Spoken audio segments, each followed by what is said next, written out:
औज़ुबिल्लाहि मिनश्शैतानिर्रजीम बिस्मिल्लाहिर्रहमानिर्रहीम रब्बिश्रह ली सदरी वयस्सिर ली अमरी वहलुल उक़दतम मिन लिसानी यफ़क़हू क़ौली। आज हम अपने 25 पैगंबरों में से एक सुलेमान अलैहिस्सलाम के बारे में जानेंगे। सुलेमान अलैहिस्सलाम दाऊद अलैहिस्सलाम के बेटे थे और 25 पैगंबरों में से एक पैगंबर थे। अल्लाह ने उन्हें बहुत सारी ताकतों से नवाजा था।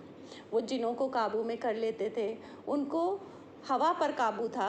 वो 2 महीने का सफ़र 1 दिन में या 2 दिन में तय कर लेते थे और जिन, जानवर, पहाड़, पौधे, चिड़िया सब जब वो तस्बीह करते थे तो उनके साथ तस्बीह करते थे। सुलेमान अलैहिस्सलाम हर चीज़ बहुत तरतीब से करते थे और बहुत इस मामले में वो बहुत स्ट्रिक्ट थे, सख्त थे।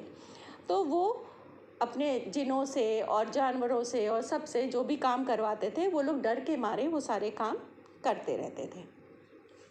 अब एक बार सुलेमान अलैहिस्सलाम, उनके पास घोड़े थे क्योंकि वो फ़ौज थी उनकी, तो काफ़ी घोड़े उनके पास थे। उनके पास करीब लड़ाई के घोड़े थे जो कि 20,000 थे। तो एक बार वो सारे अपने घोड़ों को गिन रहे थे और देख रहे थे कि सब सही हैं कि नहीं है। और दोपहर हो गई और नमाज का वक्त निकलने लगा, शाम हो गई। और जब वो अपने घोड़ों को देख रहे थे, उसके बाद ही उन्हें एहसास हुआ कि उनकी नमाज छूट गई है। तो उन्होंने तौबा करी और अल्लाह से माफ़ी मांगी कि वो आइंदा से इस तरह की गलती नहीं करेंगे। और अल्लाह ने उनका एक इम्तिहान भी लिया था, बहुत बड़ा इम्तिहान, कि वो अपने जो थ्रोन था, जो उनकी गद्दी थी, उस पर वो ऐसे हो गए थे जैसे मरा हुआ इंसान होता है। ना वो हिल सकते थे, ना वो कुछ कर सकते थे और काफ़ी टाइम तक वो वैसे ही रहे और अल्लाह की तस्बीह करते रहे, अल्लाह से तौबा करते रहे। फिर अल्लाह ने उन्हें माफ़ कर दिया और उन्हें उससे ज़्यादा नवाजा। अब इस्तिग़फ़ार करने के बाद अल्लाह ने उन्हें ठीक कर दिया। ठीक होने के बाद जेरूसलम में उन्होंने मस्जिद अक्सा, जो हम नाम सुनते हैं, उसको फिर से ठीक करवाया और बहुत खूबसूरत बनवा लिया। और उसके अंदर उन्होंने मूसा अलैहिस्सलाम का ताबूत, जिसका हम ज़िक्र करते हैं कि उसमें जो तौरात के टुकड़े थे और कुछ मूसा अलैहिस्सलाम की चीज़ें थीं, और जब वो फ़ौज पे लेके जाते थे तो वो उसमें जीतते ज़रूर थे। तो उनका ये मानना था कि ताबूत जब तक रहता था वो जीत जाते थे। तो उस ताबूत को उन्होंने मस्जिद अक्सा में रखा और इबादत करते रहते थे। सुलेमान अलैहिस्सलाम अपनी छड़ी के साथ रहते थे और जिनों से और सबसे काम करवाते रहते थे।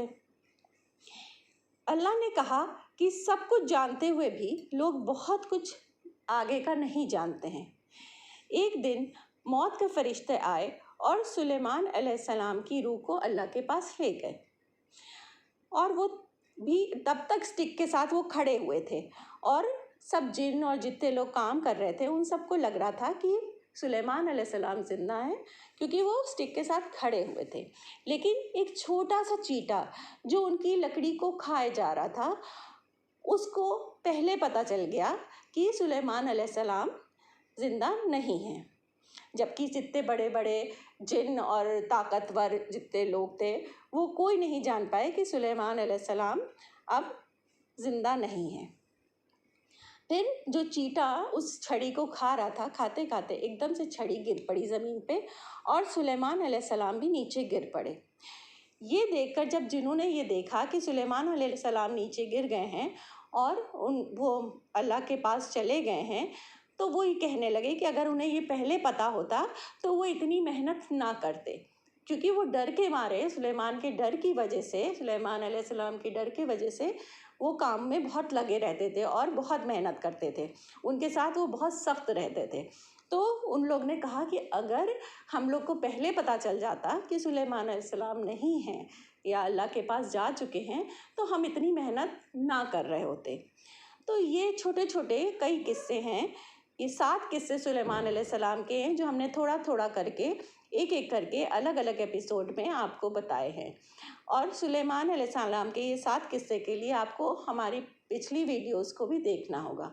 अगर आप उनको देखेंगे तो आप शुरू से लेके आखिर तक सुलेमान अलैहिस्सलाम के सारे किस्से समझ जाएंगे। और ये सारे किस्से कुरान में मौजूद हैं, इसलिए अगर आप इनको समझ सकेंगे और दूसरों को बताएंगे तो आप याद भी रखेंगे।